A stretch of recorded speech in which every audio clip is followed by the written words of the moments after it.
Oh, well,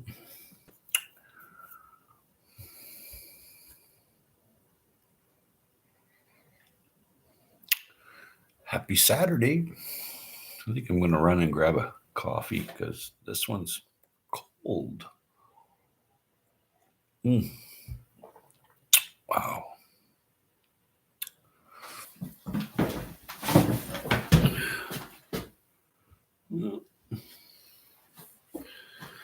Flowers picked with my best friend yesterday.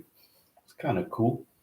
Freesia, hibiscus, velvet sunflower, dahlias, gladiolas. It was fun.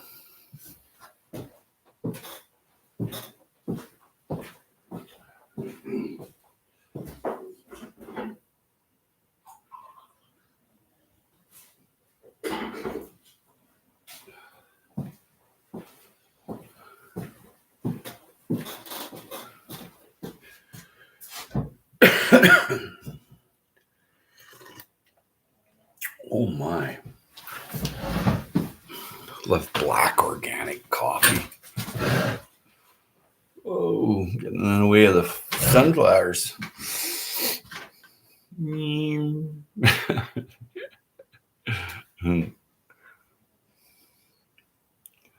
Wonder if I hit the word public or not on the live stream. Sometimes I don't. Just waking up.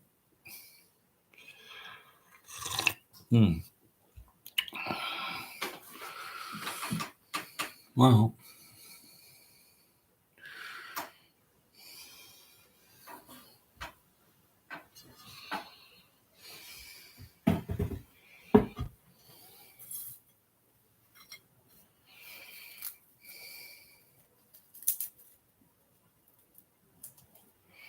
hello. Harvest and festivals, farmers markets. Should be an interesting day.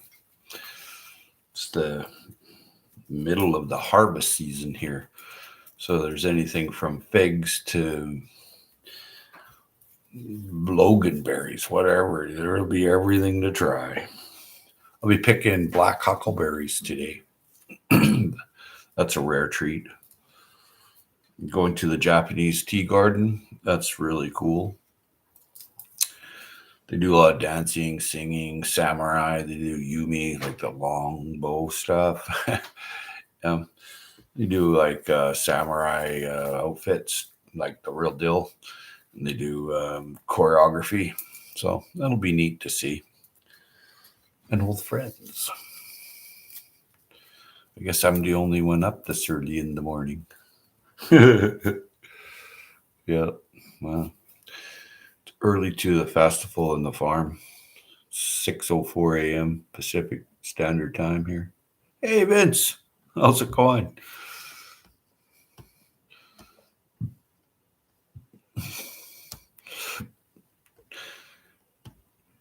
Going to the Japanese festival today and some farmers markets, stuff like that. And thank you kindly for thumbs up.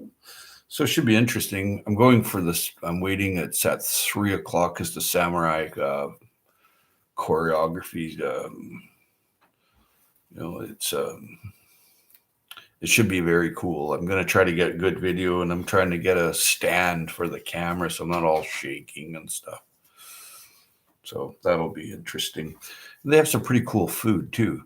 Really cool food.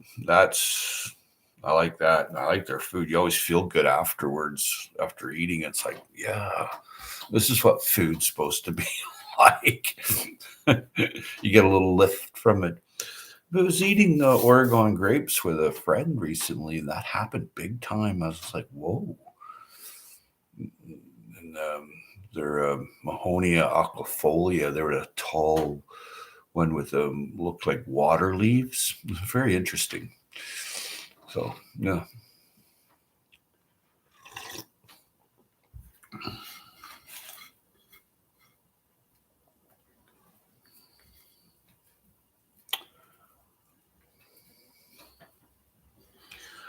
after that or before that, probably not before.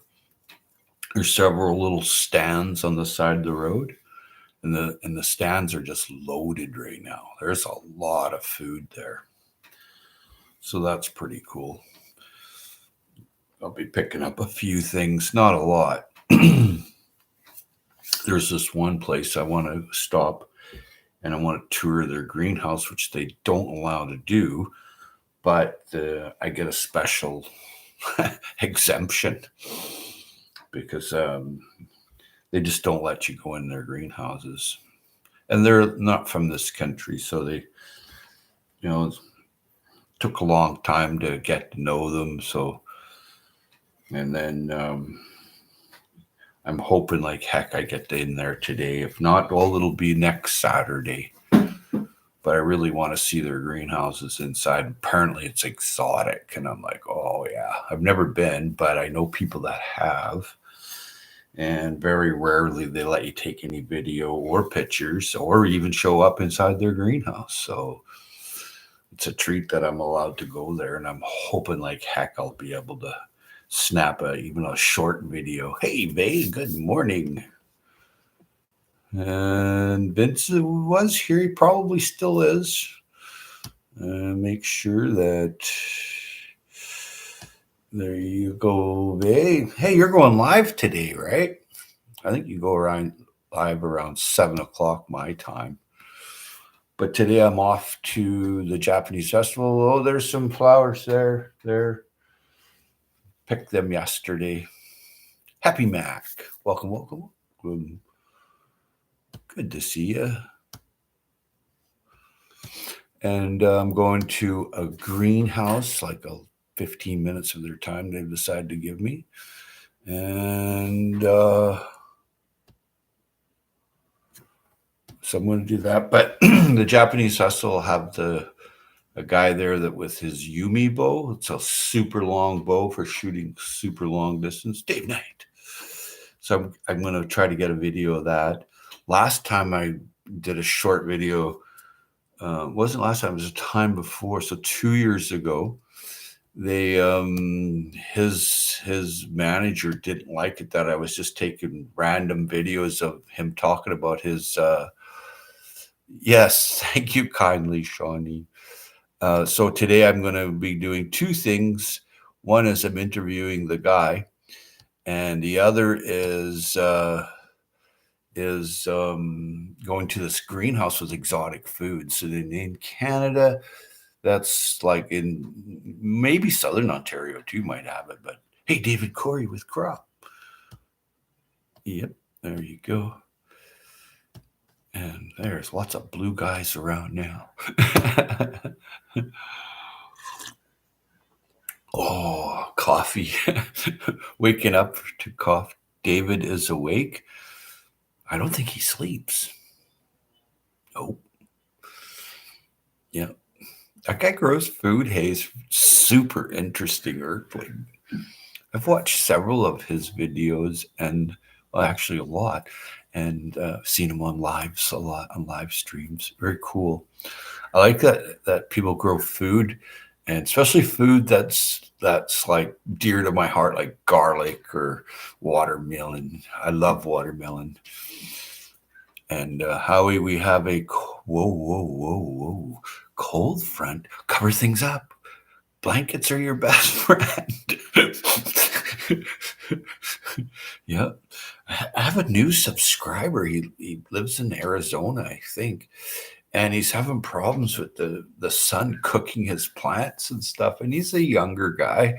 So I've been watching his videos, and he's found his way to the citrus world. He's like, oh, they grow so good here. And I'm like, yes, they do. Well, they're subtropical citrus. Well, some are tropic too, but not a lot. Citrus are funny, like the navel orange. There was one. No, this is the story I was given. I wasn't there. So, and thank you for the thumbs up, was found by itself in Brazil, if I remember correctly. Please forgive me if I don't. And that's why you have navel oranges. And navel oranges are delicious. And there's a lady over on Salt Spring Island that grows navel oranges inside with thermal heating in a greenhouse. So she's on the next stop list. I've had many friends visit her. She's pretty cool. Yeah. Respect everyone. Yes, yes. Gratitude's everything. It's good to have good folks. Yeah. Happy Max here. Boom. There we go. Yeah, so my day is going to be very busy with the Japanese festival. They sell things there too, which are like really cool. And there'll be a lot of wildcrafters, artists, but mostly what I go for is the food and the tea ceremony. I don't usually videotape the tea ceremony. It's a kind of like in this little courtyard that I go through, and then there's all the Japanese garden, which I really like. Love your hat.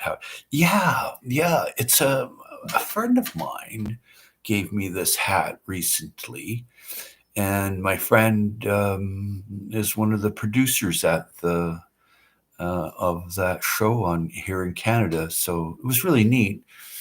And they gave me a hat and something else. I forget. I've been doing all kinds of different things. So oh yeah, Japanese garden. Oh, food and a tea ceremony. Yeah. Well, they have the Yumi bow, and I really want because last time his manager was kind of cranky and didn't want they want they you just don't take up a bunch of their time and not give them an honorarium or something like that. It's respect, right?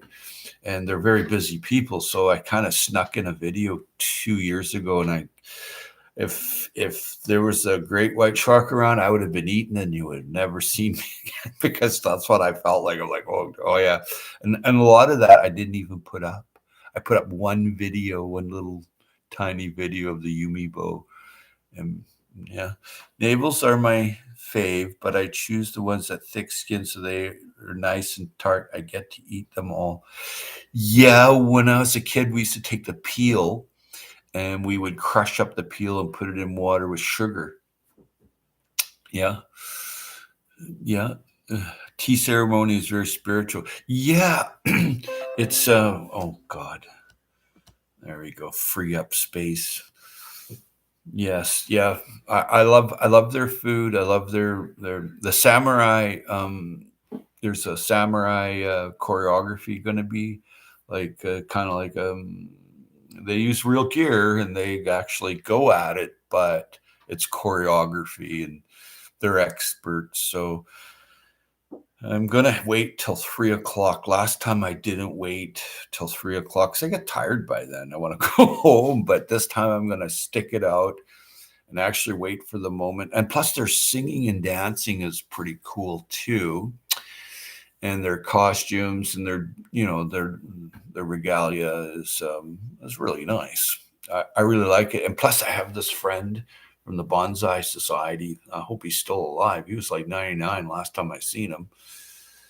So, and that was like a couple years ago. But these people live like 110, 120 years often. Hey, it's not uncommon to have well over 100 years old pilgrim listening and driving. Good on you. Thanks for being here. Going live, and I don't go live very often anymore. Vega's going live, I think, at 7. It's always really cool. You learn about rabbits and quail and everyday life and staying alive during the hunger gap. Eh? At the hour mark. Yeah, at 7 o'clock. Yeah. So yeah. Yeah. Well, Vay lives in a unit in a building, I believe, and she has her network where they like from raising quail to growing food to apartment surviving. Yes, I've actually learned a great deal from Vay about that because you never know where you're going to be tomorrow, right? Like if something happened here in where I am, the worst thing is forest fire or earthquake. That's about the worst. The best life. Welcome, welcome, welcome. Good to see you. And so learning new skills about a confined area is really important. And then learning skills where you're going over that January, February, March, even a little further in April in the northern hemisphere is really important. Hey, the best life is here. Yeah, welcome, welcome, welcome. And so that's Vay, and she's going live at 7. And you're these people are not squeamish. They're the real deal. And I've met several people through Vay, like on YouTube here, that they know what they're doing.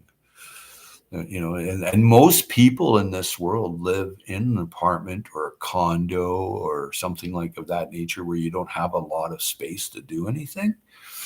So it's really cool. So check her out at 7 o'clock. Really, chances are I'll be just trudging off to, I have to water the Hugel culture mound before I go to the Japanese festival. And here's some flowers for the flower people. Picked them yesterday. Yesterday. That was fun. My very best friend came over and we picked flowers. So that was fun. And I went to the Greek festival yesterday. Oh God, then it was so loud there. It was noisy and tingy. And I'm like, oh God. And then I went to their museum. That was quiet in there. So I hung out in there. And I seen old, like, little wooden ships, but I didn't take any video. My camera doesn't work well in the dark lighting like that. But I gave the museum $5. So yeah, I'm hoping to dig out a small willipini before the snow flies. Well, smart. I would if I was in the northern hemisphere and I wasn't living here. Oh, I got my greenhouse. Yeah. I've got my greenhouse. So that's got to go up. I forgot to mention that. It's tucked away over here.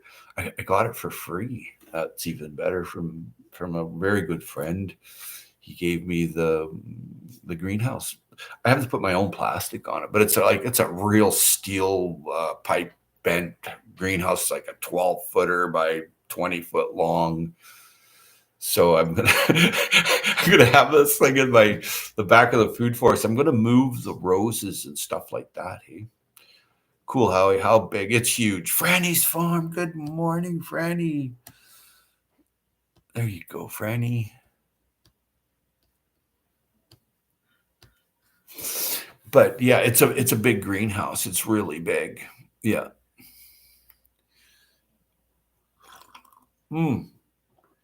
Wow, that coffee sure is like bing. I'll be drinking tea today though.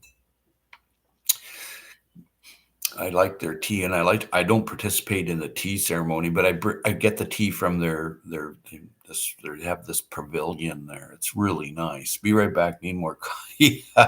Cool. Make sure you show us a how-to vid of putting the greenhouse up.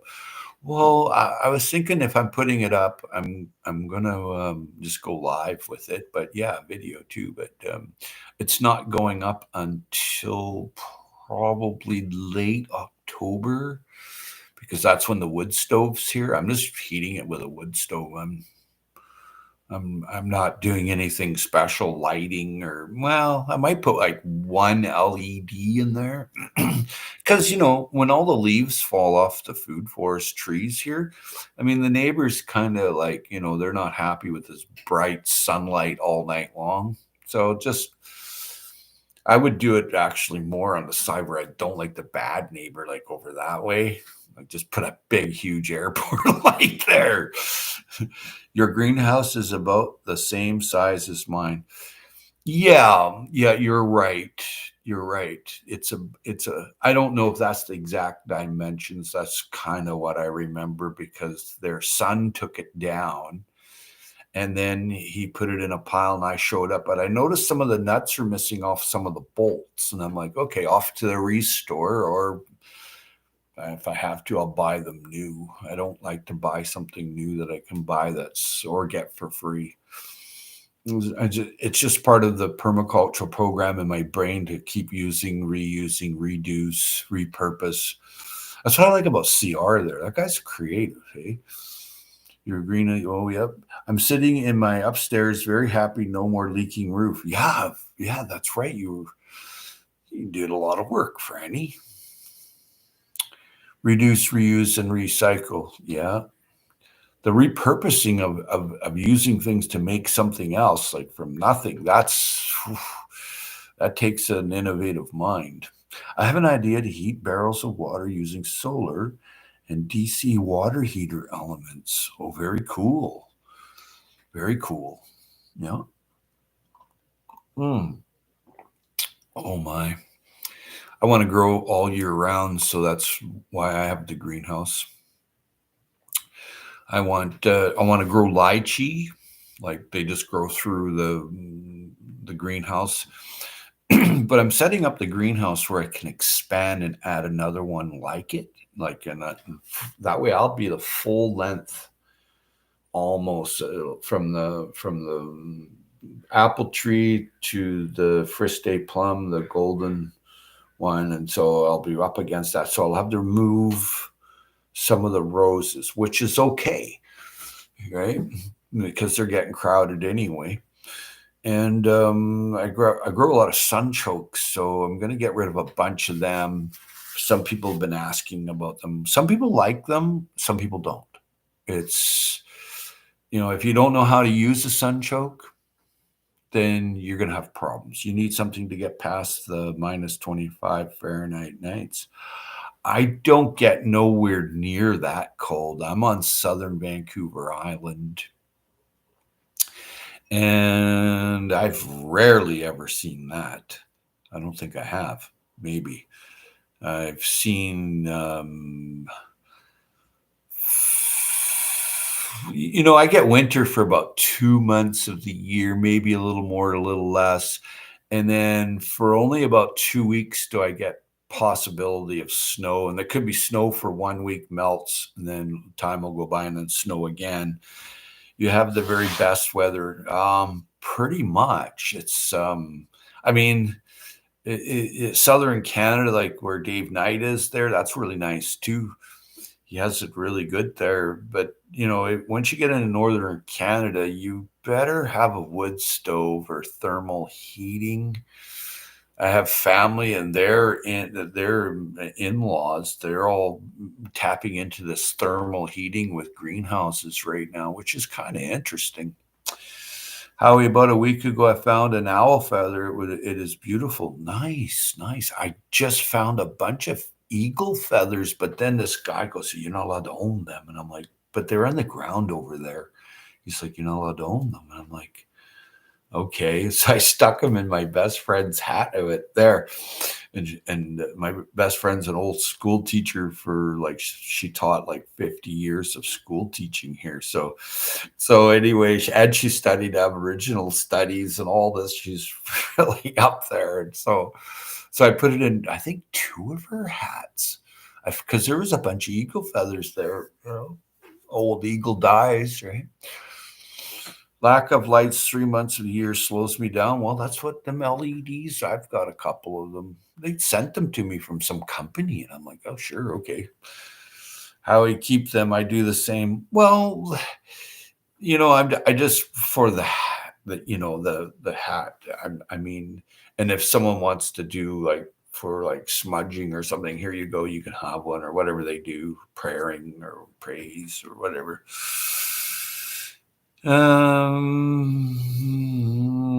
If it's on the ground, it's a gift from nature. You know what? That's how I feel too. But if it's if it goes beyond and there's like an eagle skeleton, I'm not touching that, because then you're really in a lot of trouble. Here they're pretty sticky about, they wait. People in authority here, they can be sticky. Not all of them, but I just don't want a problem. And it's so easy to have a problem. Jeez. You know what I do? I tell people that have a problem, you really should try to sleep, keep your circadian rhythm, and don't eat so much sugar. Some people take kindly to the good advice. Some people shut down. It's really weird. And then others go offensive. And I just grinned my freaking ass off, man. Well, it's better than, the alternative when you're dealing with some cranky earthling or just a bad constitution or whatever. They it's fun. I love people watching or nature, a naturalist like type brain I have. So I like to see everything. It is fun for people like us to watch others' reactions when their minds are closed. Exactly. Closed fist, closed mind, open hand, open mind. Okay? That's what we were taught when we were kids. I learned that from Japanese. If you want to learn, don't close your mind. You got to open it, right? One time I had a little tiny, like a kind of like a tiny stroke or whatever, and my hand curled up.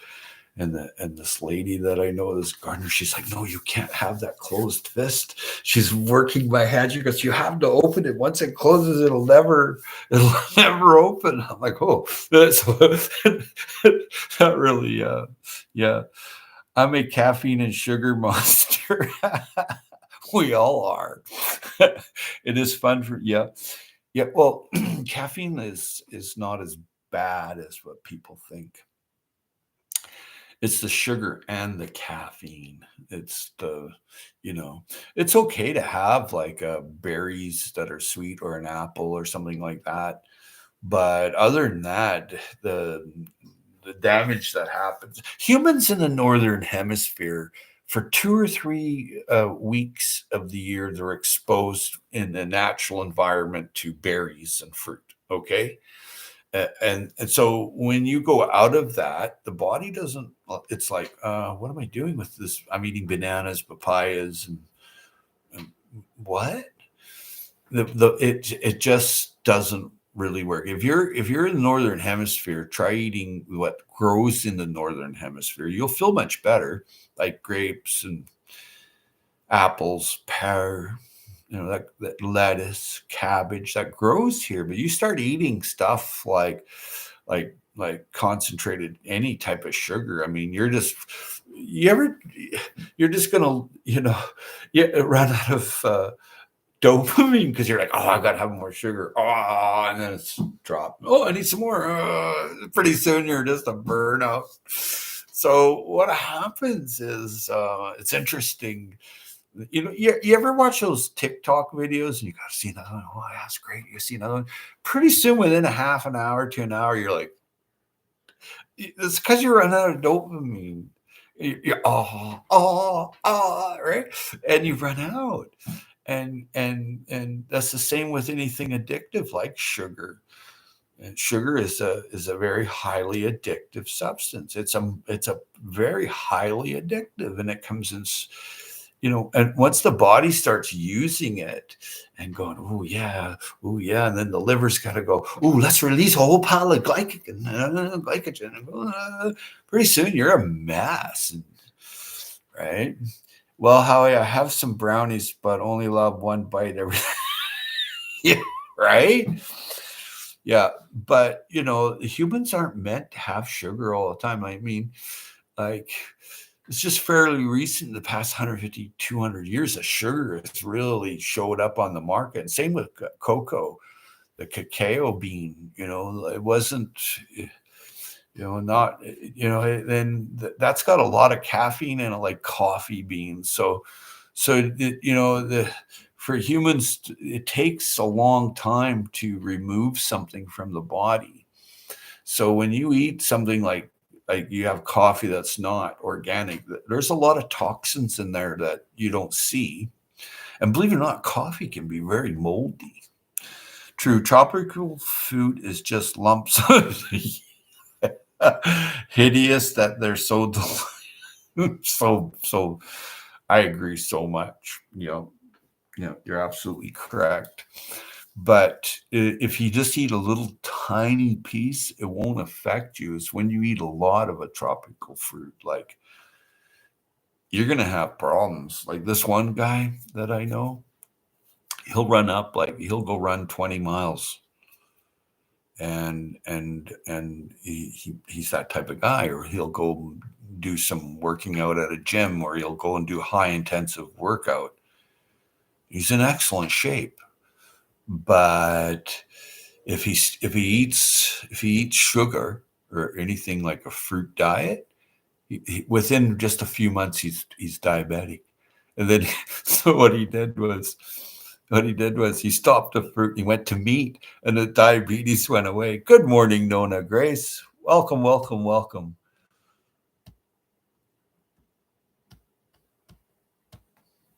There you go. I just watched your hubby changing the router on his truck.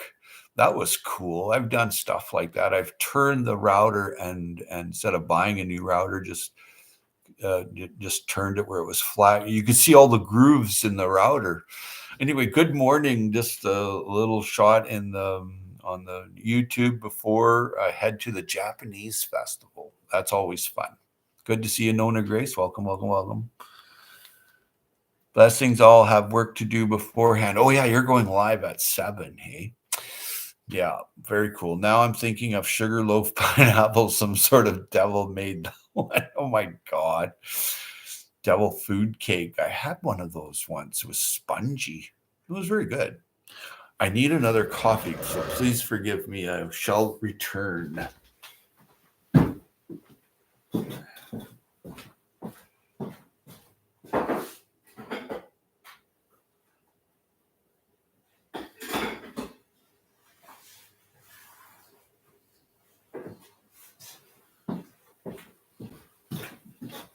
There, that didn't take long.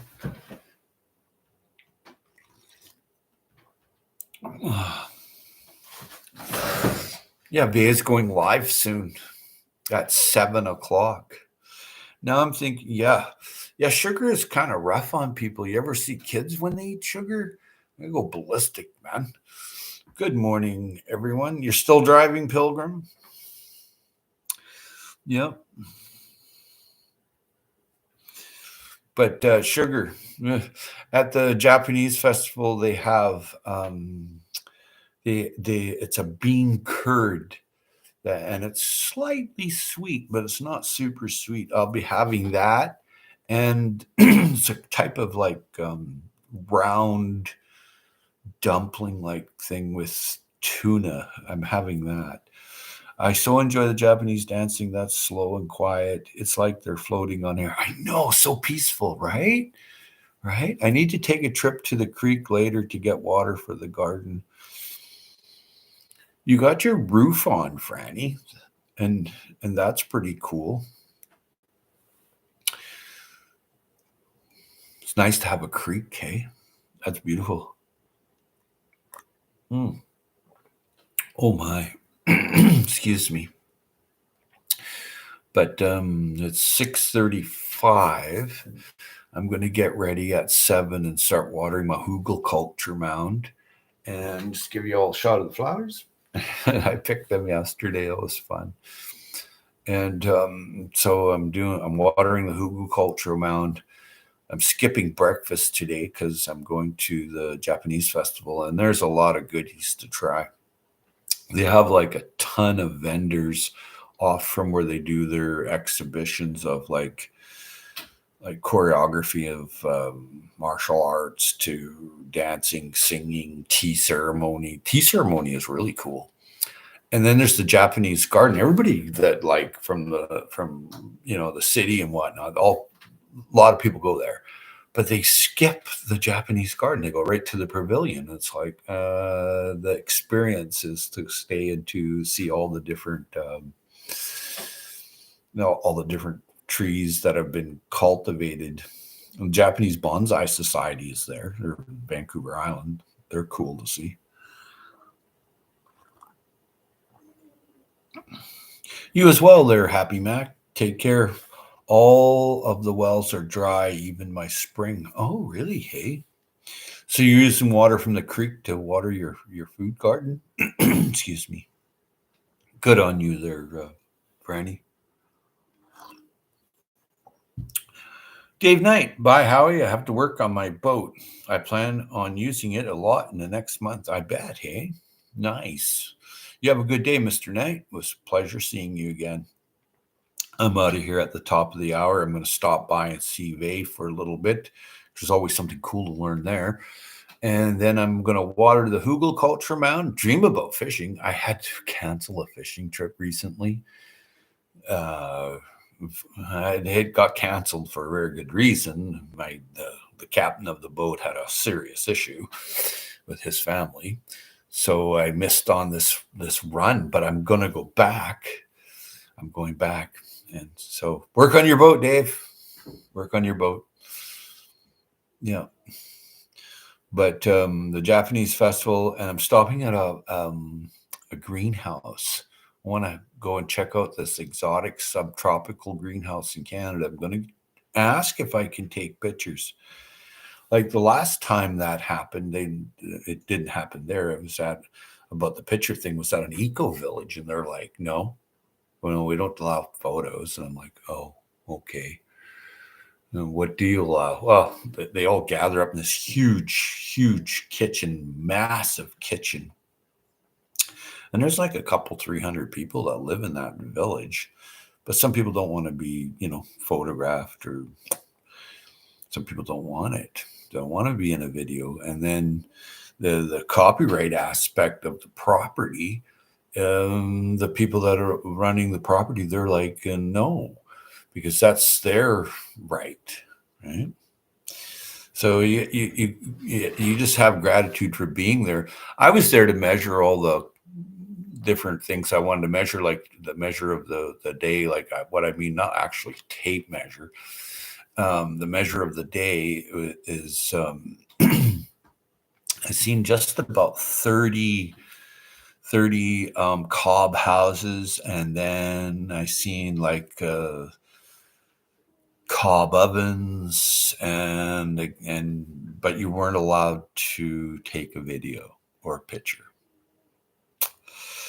Yep, it was strictly controlled for a simple fact for that it's their privacy and they don't want a problem. Right? Wild Edibles. Welcome, welcome, welcome. There you go, Wild Edibles. Good to see you. So that's interesting.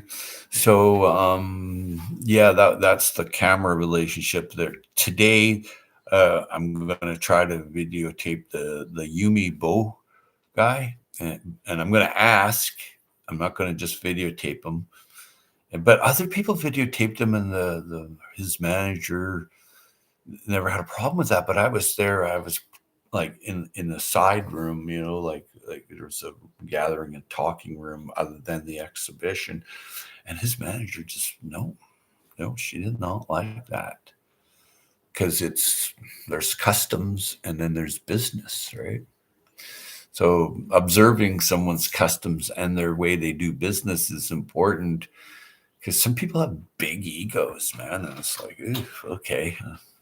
Try to get some sleep and stay away from the sweet stuff. Good to see you, Wild Edibles.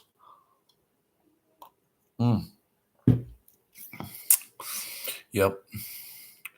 I've been doing a lot of traveling. I went to the West Coast, went to a wedding, and that's all up there. I got a ton of videos and stuff. Minty Cactus, my friend. There we go, Minty. Good to see you, Minty. Happy Saturday. Minty Cactus got a pretty good channel. She has a live stream, but she also has videos to watch, like of rock hounding and that kind of thing. Some really cool rocks and desert scenes. You've been busy. Videos look exciting. Yeah, I've been very busy. I traveled. It was interesting. I didn't videotape going through the fire smoke and stuff. had a respirator on. We had to drive through like this. You weren't allowed to stop. And then there was like people were just winging down the highway. And then there's a special place where the ocean came up, and there was these First Nations doing a ceremony, and you see the smoke going by from the fire, and I'm like, oh yeah. And I just stepped on it, man. Well, I didn't step on it. I told the driver, I said, just go faster here, because the sooner I get past that, like you get out 10, 15 miles past the or 20 kilometers past the fire, you have clean air. Sure enough, we ended up with clean air. But yeah, and then the food, the dancing, there was a lot of that on the West Coast when I was over there.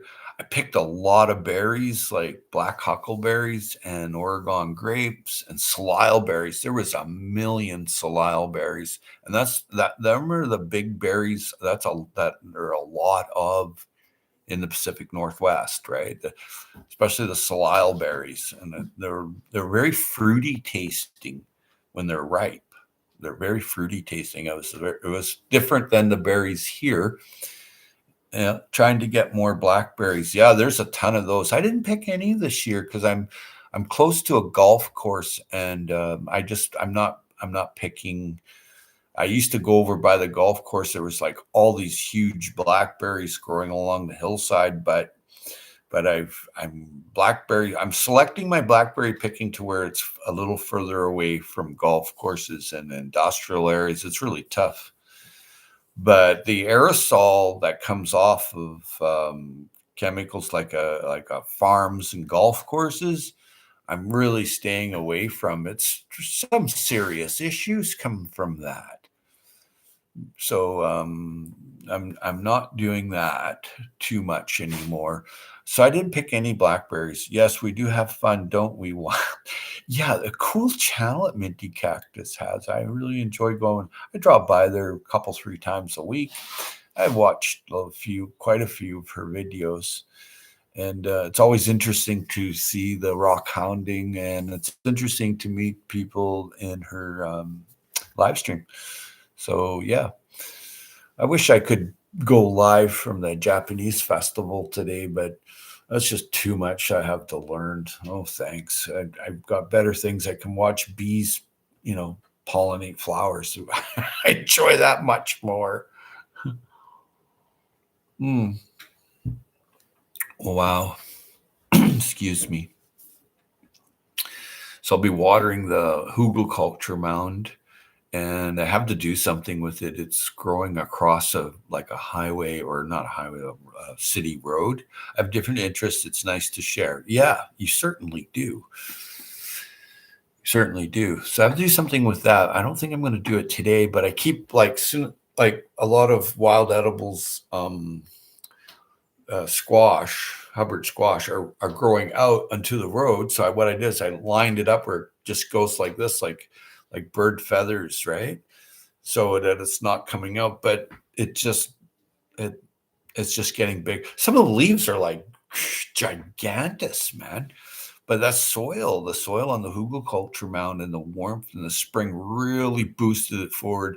I've harvested so much squash. Oh, I harvested my first Japanese squash this week, kombucha squash. So I'm going to have that today or tomorrow because I have a tuna, albacore wild tuna to devour. I just had one. I forgot I had them. They were vacuum sealed into. Yeah. They last a long time in the freezer. It was just like it was fresh. I was just like, wow. Make sure it's not broken, because then when it gets air on it, that's when you see your food get burned. It doesn't taste that good. I mean, it's okay, but it's meh. They are good for that. Makes me laugh. It takes over. They are good for that. Yeah. A channel should be eclectic. It should be a wide range of people, and people being nice and not, being a problem. And I've got to go and make some breakfast. Hope you have a great time at the festival. Thank you kindly, Minty Cactus. Thank you. You enjoy your breakfast. I'm only here for another 15 minutes, or depends on how much I've got to give for Gab. And then it's the Hoogle Mound for me. And it's another day. It's Saturday. Yesterday, I went to the Greek festival. You have a good day, Minty Cactus. I went to, and thank you kindly for all the thumbs up.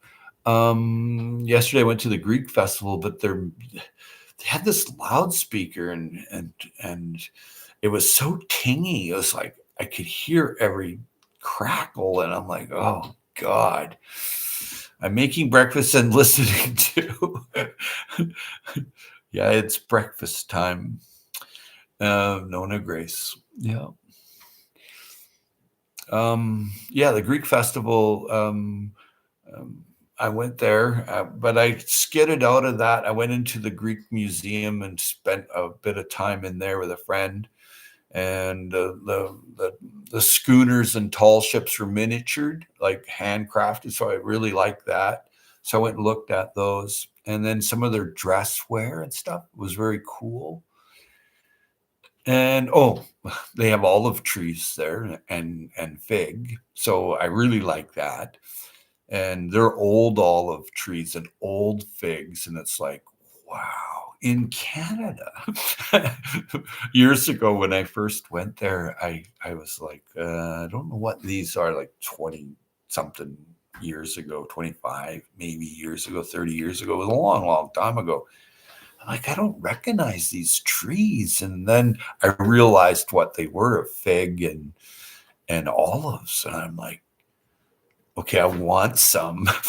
And I did. I have olives and I have figs.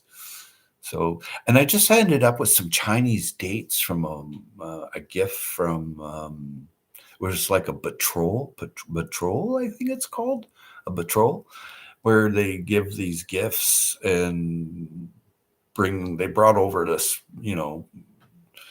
food, and we all sat and ate together. And I was just like, that was very cool. So I have these Chinese dates, and I'm going to try to grow some. I'm going to eat some, but I had them in tea, a Chinese date tea with, I think there might have been ginseng in there because it was different. And that was at the wedding. We had this special room where we all go in. I gave some stuff to the bride and the groom, and he had special envelopes, but I gave them like, he didn't know what it was. It was funny as heck. He's like, what is this? And he doesn't have very good vision, eh? So he takes out and he drops this huge chunk of silver, and he's like, oh my, this is cool. And I'm like, yeah, it's for you, man. And so I gave him 2 envelopes of that, and I was the only person that did that. It's to give good luck, to give like gold or silver. He didn't need any gold, I'll tell you that. His bride had a lot of gold. I've got a video of that going up. I was just like amazed at how much gold the bride was wearing. I was just in shock. I was like, wow. There's a lot of loot there. I thought, wow. And it was amazing. I haven't put that up yet. I've got to do that. That's one of the videos that I like because it shows a lot of costume. I forget the name of it. The Bud Files. Good morning, Bud Files. There you go, Bud Files. And boom, and boom. But yeah, it was pretty interesting wedding. There we go. Okay, you got here. But yeah, I'd do that again. I'm making bread. Okay, I'm having coffee and chatting my ears off, my own ears. Oh my.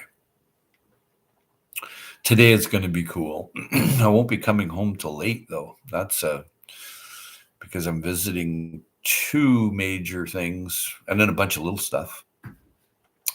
But one is the Japanese Pavilion and their festival. And the other one is visiting an exotic greenhouse.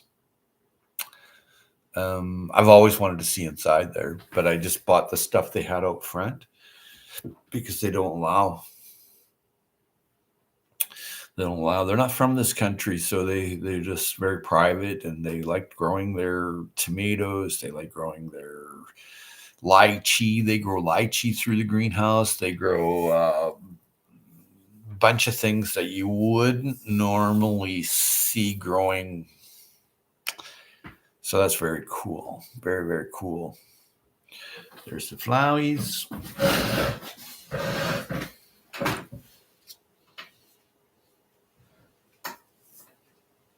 Must show flowers. This is a nice. There we go. Yeah. Check that out, hey?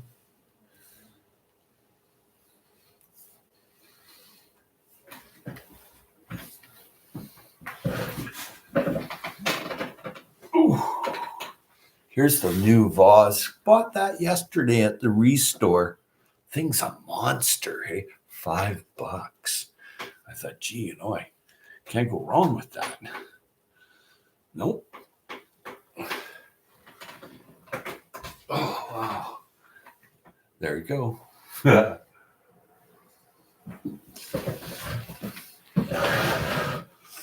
Yep. More coffee. Still have 10 minutes.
I have to hold off eating breakfast today.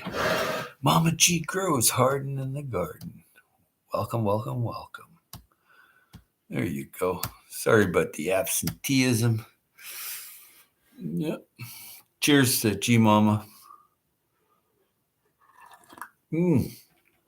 Whoa. Mm-hmm.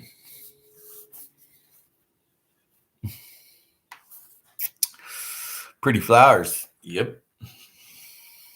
Good to see you, G Mama. Oh my. Yep. Coffee in the morning sure wakes a guy up. So I think I have my day mapped out for today. I'm going to try to make a bunch of videos. Wow, that says good morning to G Mama. Saturday morning at 6 minutes to 7 a.m. in the PNW. I love the Pacific Northwest. It's a very nice place. Time to go catch a coho salmon from shore. I know a spot not far from here.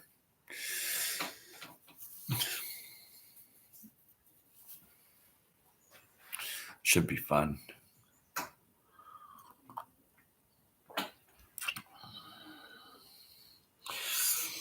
Yep. Lots of fun. I've been harvesting a ton of things. I kind of screwed up my pear butter the other day. It burnt on the bottom a little bit. Oh, I was so disappointed. I left it. I had to answer the door. And because the pears have a lot of sugar, I don't add sugar. They're just naturally sweet. And I'm trying to tell the lady at the door, look, I don't know what she was doing. She wanted to give a gift to someone. I'm like, I'm in a real big hurry. I don't mean to be rude. I have to go. And she's like, yeah, well, I just want to ask these questions. I'm like, well, no, I gotta go. By the time I made it back, they were burnt. I'm like, oh, it's a lot of work to peel the pears. So I have these little burnt black specks through my pear butter. And I'm like, but I don't think it's it's not the end of the world, but still, it doesn't look right. There's not a lot. There might be like one or two little specks. I didn't realize that because you come back in your stir, and I'm like, oh, the bottom is kind of. And I realized, oh no! So I tried taking off the top part. The canning's a lot of work, man. And so I've decided that I'm going to break out my. There, I have this heating element, and I can draw on some of the cedar boards a friend gave me. And I'm going to put that out there. Do not disturb when I'm doing something where I have to concentrate. And actually, I do a lot of that, like reading. I don't like to be bothered when I'm reading. I'm into the storyline, so I don't like to be disturbed while I'm doing something that I just really love doing, like canning. I love canning or harvesting, but then when you have to stop, it's like, is it for a good reason? You only have a certain amount of time, like figs. Figs are here for 2 weeks and gone. So I grow a bunch of different figs. So I like to do something with them. So I went to a friend recently, and he was using ginger to flavor the. There you go. So the fig, it doesn't have a lot of. It's almost insipid. So ginger is the key to when you're making fig jam. Add ginger or strawberries or something, so it all tastes strawberry like. Because I've been trying to can different figs like jam, and it just there's very little fig taste. And I'm like, well, that's not the way. So dried fig is really good, but looks like we have thunderstorms this afternoon. Hopefully we get. I think I sent some fig jam to you, Wild Edibles, like a long time ago, but it doesn't have any taste. I'm like. So my friend showed me that a half hour tells me they had a fire there yesterday. It was around where my kids are staying. Oh my gosh, flee!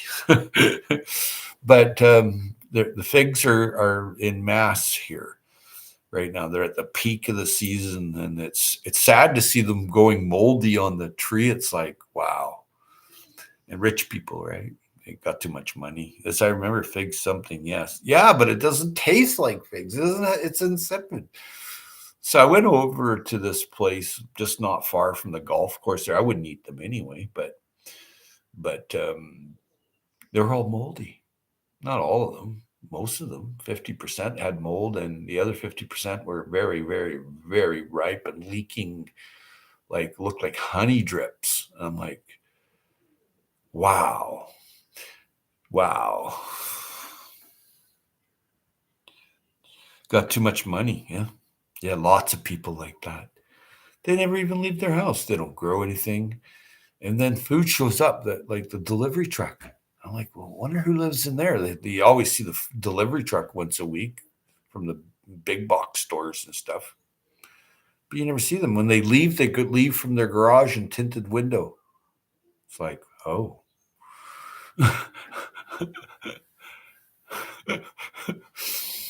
Yeah, okay, I get it. The Wickershire Project Off Grid, aka Bill, says hi to Nona.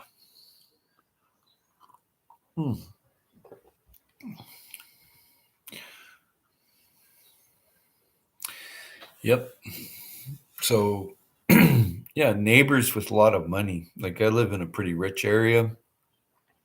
Every house here is $2-3 million. It's like, really? Like you don't have a hope in heck of buying a house here. There's no way. You're not part of the system in play here, so you don't know who to pay off. So forget about it.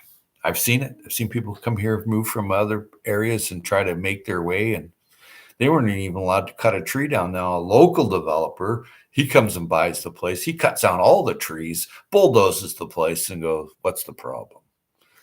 Now, there's people that go with the system in play and listen to the system in play. And I told this one guy, I said, don't sell your house. He goes, "Oh, I'm selling it for 400,000." And I'm like, you know what? I said, just wait 5 years and then build the, or sell it then. That house is worth 2.8 million just over 6 years. And he kicks himself in the butt every time he walks by it because he owned another house up the road, a brand new one. And but yeah, when I was a kid, the bank said yes to giving me a $375,000 house loan. As an adult, they reject all loans. I know, because you're not going to be here as long, and you have to have a certain income and a way to pay the loan.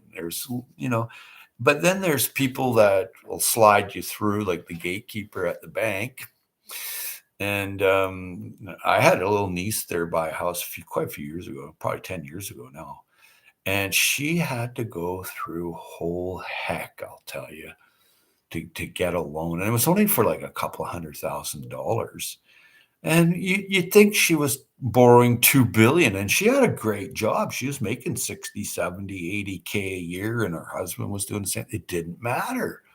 It's the gatekeeper at the bank, right? Someone says yay or nay, that's just the way it is.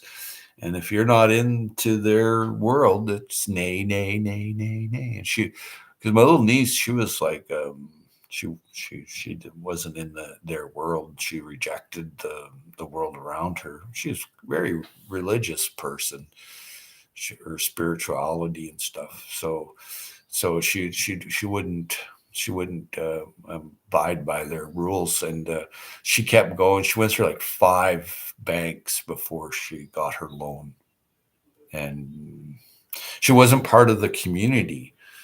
She was an outsider because she chose to be a recluse, but she worked in the world. In my 20s, I was just barely making 40 G's a year. Yeah.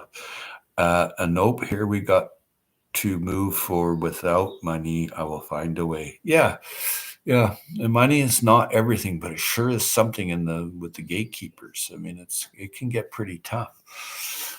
If you're trying to get a little house going on, and building a house is tough because there's 2 rules you really have to abide by. One is the electrical, and 2 is the septic, and 3 actually is the structure. Is it approved? Right? Yeah. That's the big thing. Is it approved? Do we approve? Did anybody approve of those Saudis that were built by the Ukrainians in the 1850s in Canada? No, but they lived in them like almost 100 years, right? Bylaw has been here again this year. We need to sell to someone who can fix it. Yeah. Well, I wish you the best. My thoughts are with you.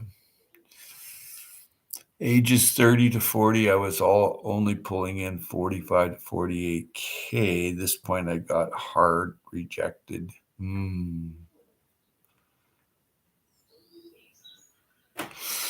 Yeah, it's pretty tough for bylaw to kick someone out of their house that's got grandfather clause. It could be falling down and on the ground. There's not a darn thing they can do about it because it was built in the grandfather clause. They were here for birds, but he was looking at the house. Nope, not allowed in. Not even in my shed. Yeah, he shouldn't be on the property without a warrant. That's number one. No warrant, no looky loo. Get out of here. But I'd by the law of the land of the day. I mean, and that's just dead given. But some people that are not sleeping well at night just got to get out there and make a problem for someone. People live the best they can. They're who they are. You can't. These bylaw people want to wave a magic wand. I was on a beach with my best friend, and my best friend had her dog with her. This was like years and years ago, and this bylaw officer comes running up to us. You're getting a fine. He's got a bulletproof vest on. I'm like, buddy, what's the problem? He goes, no, you're not allowed to have the dog at this certain amount of time, like in the morning till evening at the beach. You got to be below that time. I'm like, and he goes, you're getting a fine. I'm like, for what? He goes, you're here with your dog. I said, for one, you're wrong. It's not my dog. Oh. And then, then he realizes there's only one other person standing there. And he goes, well, you're getting the fine. I said, you need to calm down, de-escalate. You seem hostile and unstable. I said, go sit down over there on that log. Go. Right. He didn't understand that. I said, and then the lady I was with, I said, you come with me and take your dog back to your car.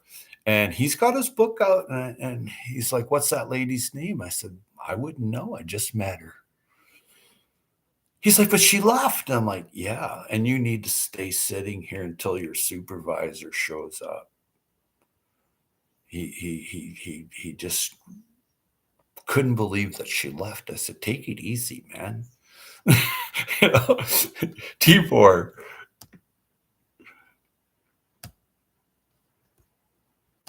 Good to see you, Tibor. In 1980, I was making 12,000 high for a single person, and that's a good amount of cash. Bylight can come on land because of animals. Well, it better be written up, and the intrusive act of just showing up unannounced visit better be written up and show me the report why you're here. Why isn't the report in my mailbox right there that you're coming, that you've announced that there would be a visit? It's not just surprise visit. That's their leverage. And yeah. I read all the bylaws for birds. It's crazy, but it's a village, not the country. Well, the village lives in the country. When doing repairs to my house, I have replaced what is there with the same materials or bring it to code. Yeah. Tibor's here. Good to see you. He was happy he wanted to move to the country if we like watching birds this much. Okay. Yoda, welcome, welcome, welcome.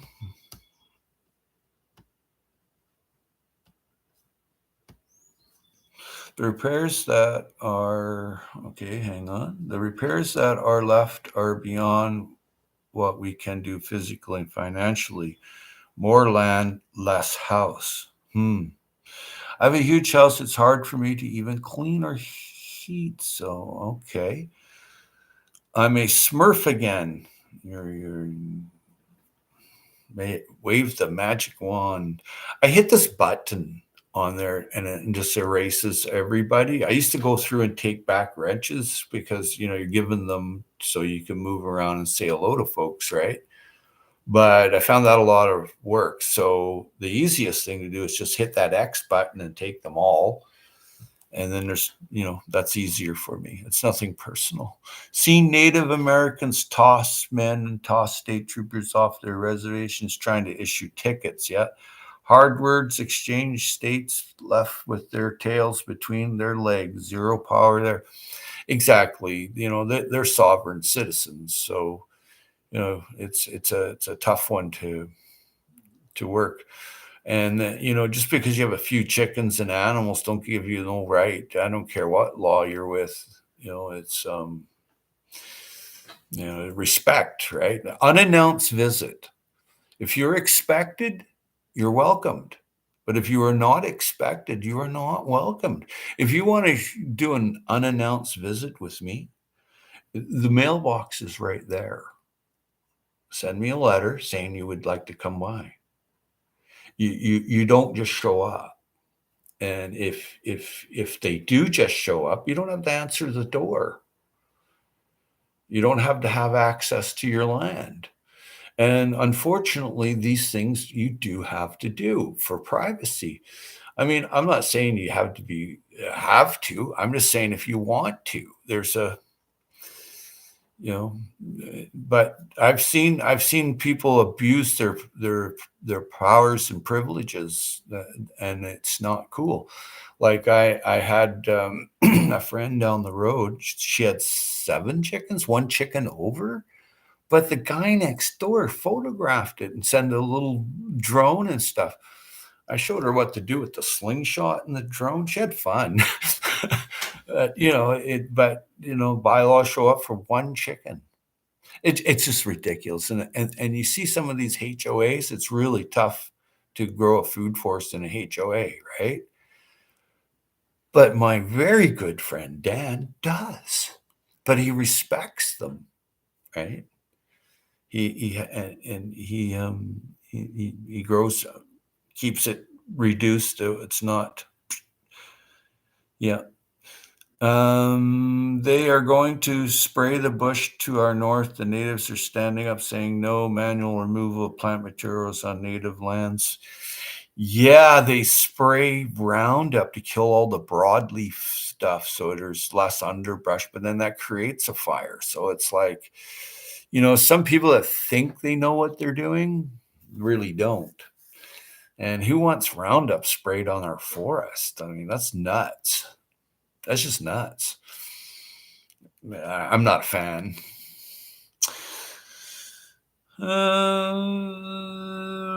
Wickeshire project off grid HOA. No swearing here. How? Yeah, I know, right? Chicken poop is toxic waste here. I guess there's no way to get rid of it. The laws is crazy. Well, I may as well say bird poop. That poops is toxic too. Really crazy stuff, and lime's your best friend when you have birds, chickens and stuff. You lime it and you move them like on a chicken tractor, and you have to have some type of governance there. You just can't have them running around everywhere and pooping, people walk in it. But what I can't mow is just left to grow. Yeah, yes, let's arrest the wild birds. Exactly. A bear passes waste. I call them nutrient packages onto the land. And that's why the trees grow so tall here in British Columbia and the Pacific Northwest, Washington and Alaska, because they go and eat the salmon and they pass their waste. That's pure nutrients for the trees. Now, human manure and bear manure, there's not much difference. The first thing that comes up is, oh, look at all the pharmaceuticals in there. Well, where did those pharmaceuticals come from? Plants? Oh, I see. It just, okay. So they put it out in the ocean here. They call it tertiary. They take out the matter, the biomass. They truck it up above our water source and dump it on the land. The whole thing is just nuts. Nuts. That's all I can say. Animals have been defecating onto the land on planet Earth for millions of years. It's crazy. Humans are more apt to pave roads with that oil, and they add in PCBs from transformers because it's solidified and it's hardened in there. It's like there's over 3,000 known cancer-causing agents in pavement that are put in there. And we paved the land, but hey, drop one oil drop in the ocean, you got billions of dollars spent, but we paved millions of miles of road with it. And there's no mycelium underneath it. And you know what? It's just, it's the scourge of this world is pavement. It really is. I advocate, like when you go to the rich neighborhood here, you don't see pavement out front of their house. It's cinder brick. Okay. There is no pavement where all the rich people live. Okay. Their hydro lines, they're not running through the air. They're underground.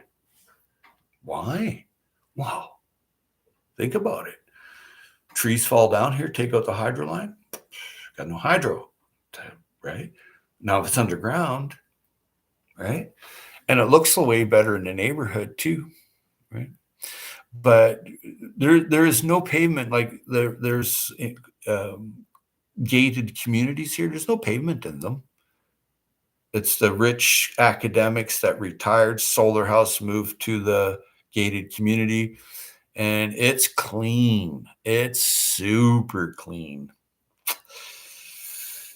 But I can't mow is just left to grow. Yep, wild edibles up in Nipissing. They have lots of Japanese knotweed type plants. That's probably why they want to spray, especially before it seeds.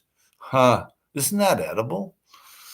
Oh, wild. Yeah, that's crazy. That's almost resembles bamboo, sort of, but it's crazy invasive. Yep. If you don't have bedding, bird poop can be bad mess. It's all in layers in nature. 1 inch every 10 years is made in a forest for soil, right? Like green, brown, green, brown, green, brown, green, brown. And then you have what I can make layers on top of 10, 15 inches of layers of biomass here every day, and that's what you want. You want to replicate nature on a rapid scale if you can, and be ergonomic about it. This is where it's the best, because who wants to weed? I don't weed very little. I'll go taking out morning glory, but other than that, I just put a piece of cardboard down with leaves. There you go. Weed's gone. I'm not sitting there picking out weeds. I'm not doing it. I've never have. I've always just covered them up and let them rot. Or brought in the chickens. Where are the chickens? Right? The chickens will get right in there. And if you got that Japanese knotweed, a pig, get a pig in, man. They just devour the ground. Okay. They just pass right through them, a pig, boar. I learned that many, many years ago from Sepp Holzer and from Bavaria or Austria. And he lives up in the mountains, and he grows food for like a whole village. But to clear the land, he'll just push it. He doesn't do it anymore. I think his kids do. And he would just push these boars out and eat the land and come up with beautiful nutrient packages. In town, it's all pavement. It hurts the back walking on it all day. Well, yeah, yes, I have some in my food forest hedge before I knew what it was. Okay. In town, it's all, yep. Yes, in the spring, the shoots, if you take them out, they send up less sprouts. It takes a week very early to take most of them out. Yeah, the Japanese knotweed, yeah.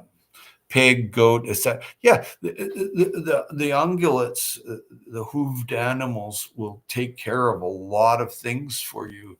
They'll go through and take care of bramples, and they're adding nutrient packages. You can buy or rent a tractor or backhoe and destroy everything, or you can get some hooved animals to move around on the property, and you move them around, and they take care of mowing down everything, like knotweed or morning glory or bramples. In Ohio, Japanese honeysuckle is trying to take over. Well, again, that's where you bring in the goats. See, people think goats eat lawns, they eat grass. No, they actually eat plants and trees. Right? Same with pigs. Pigs will, if they're, if you have some problem with invasive plants and you want to do something about it, then animals do the job for you, like the chicken tractor. Chickens get in there, and anything that's moving, like bugs, it's a balance, man. Chickens, goats, pigs, that sort of thing, they go through and clean up. But they don't clean up. A coyote comes by and eats the mice and rats. But some humans like to shoot the coyote. It's like, really? Well, he might come and eat my sheep. Well, it's probably because you're not shepherding them well, right? So, it's all in how you look at it with the good light. You look at it with darkness, well, you're going to have a problem. That's what I see. I've never had and I say, I've had people leave my channel because I said, I don't have a problem with bugs here.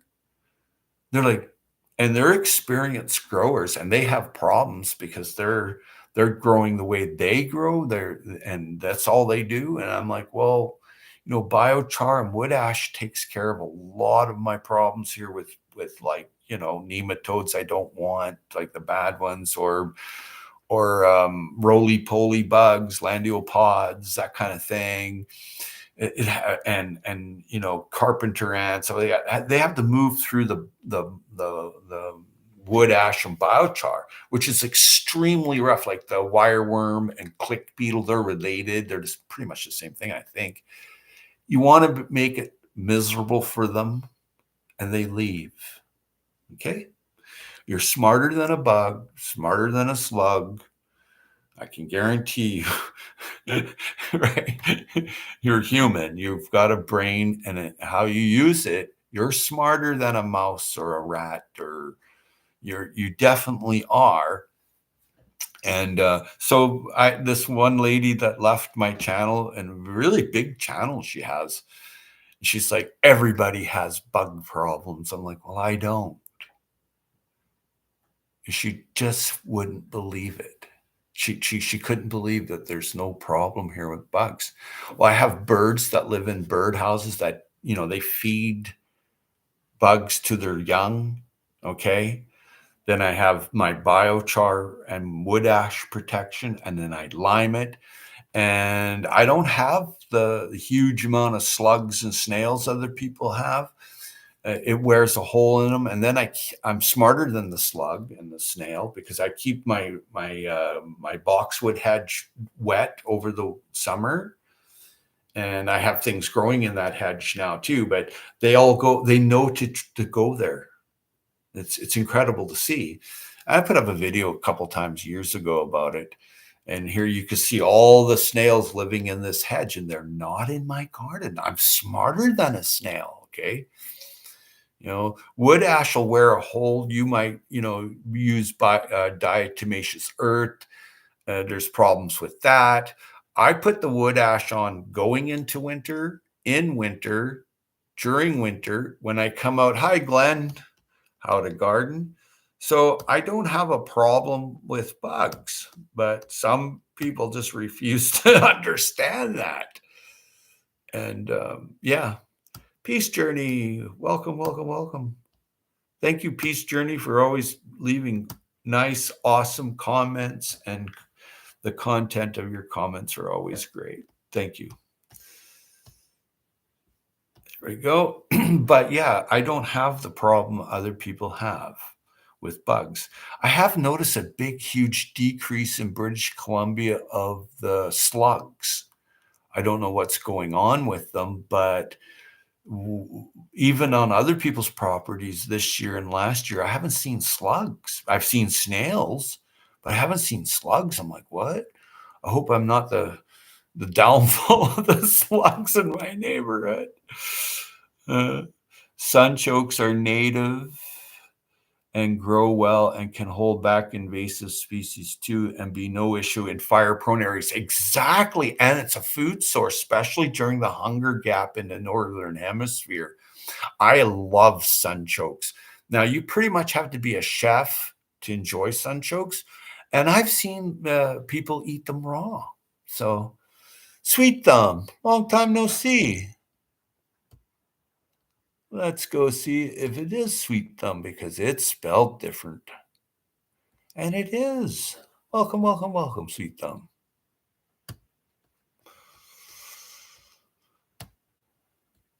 There you go. And there you go. You can look around while you're here. We had very minimal snails here at first. My place was a forest. 3 years later, it's green, overgrown field. Snails are a little more noticeable. I like them. Yeah, they're fun, hey? You're welcome there, Peace Journey. Tibor, have a good day. I'm off to pick up the wife's remains. Whoa, Tibor, take it easy, man. My thoughts are with you.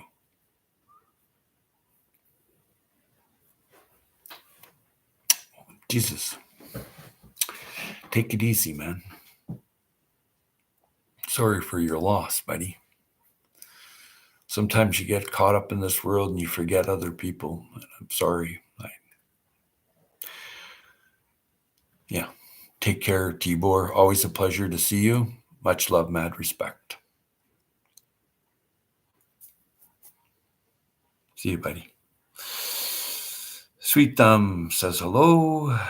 Wild edibles. Parts of sunchokes would burn, but not all, and they hold more moisture in the ground than just grasses. Absolutely. You're most welcome, Tibor. Prayers for you and your loved one.